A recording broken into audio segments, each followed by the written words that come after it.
The Apollo University, University of Leicester, 35 lakhs fees for 3-year BTech CSE UK.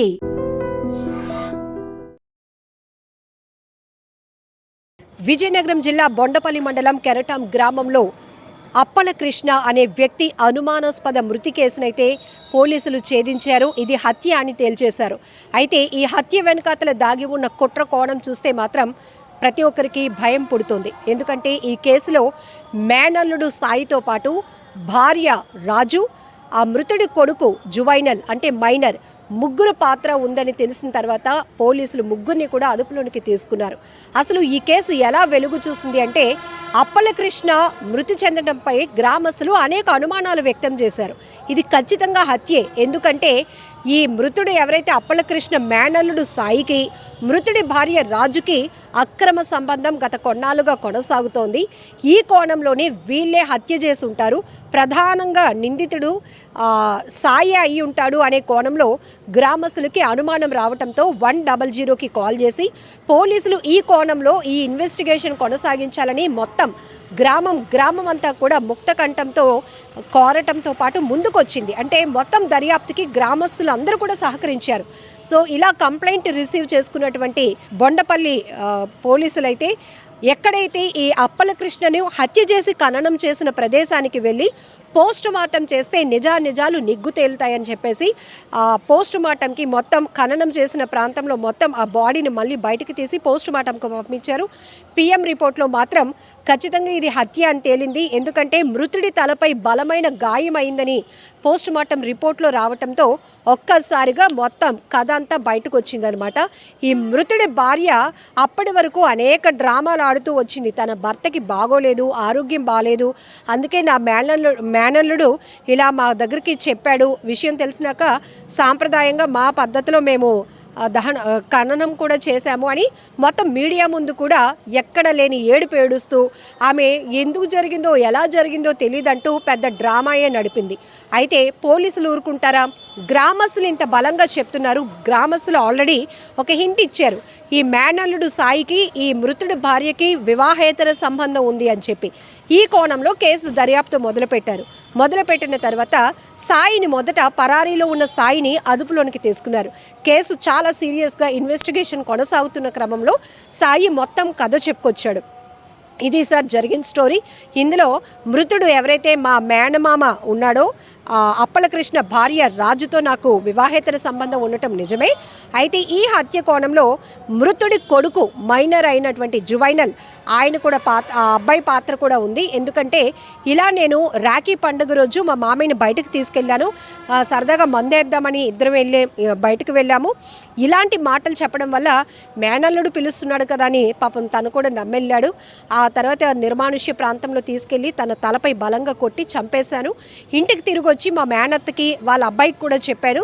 అయితే సరే ఇదంతా ఎందుకు జరిగిందంటే ఈ మృతుడు అప్పల కృష్ణ మొదటి భార్యకు సంబంధించినటువంటి కొంత ఆస్తి కూడా ఉంది. అది ఎలాగైనా కాజేయాలి అనే దుర్మార్గపు ఆలోచనతో ఉన్నారు.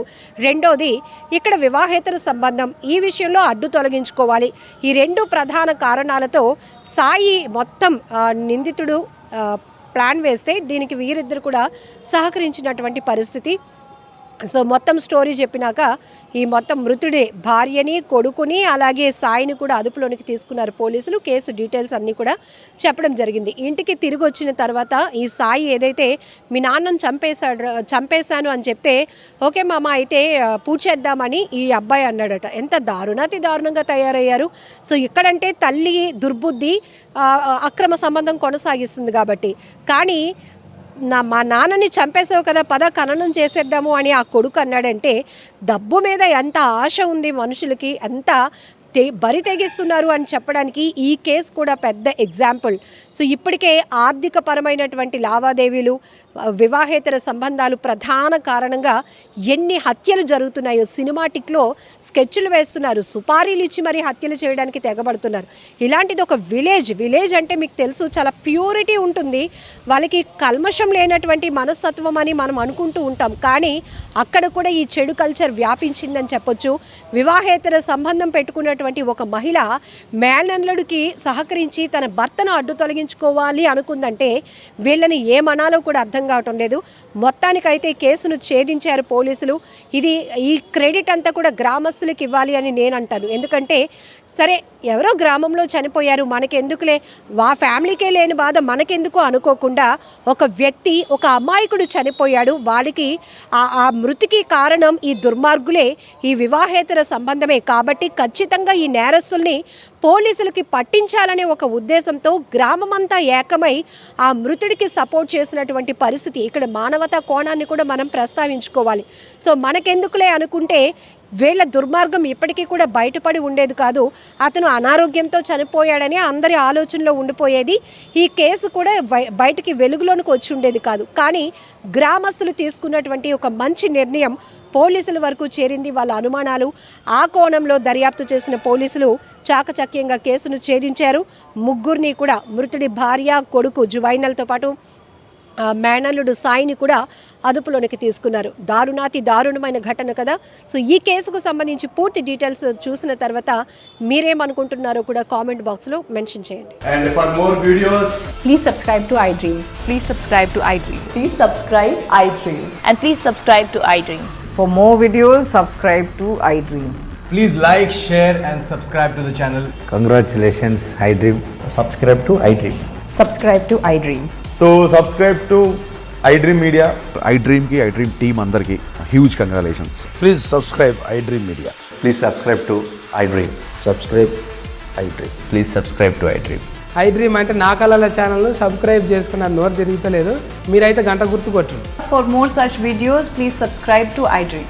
Subscribe to iDream. Please subscribe to iDream. Please subscribe iDream Media. Please do subscribe to iDream. Please subscribe to iDream Media. For best entertainment and information, please subscribe iDream. And don't forget to subscribe to iDream.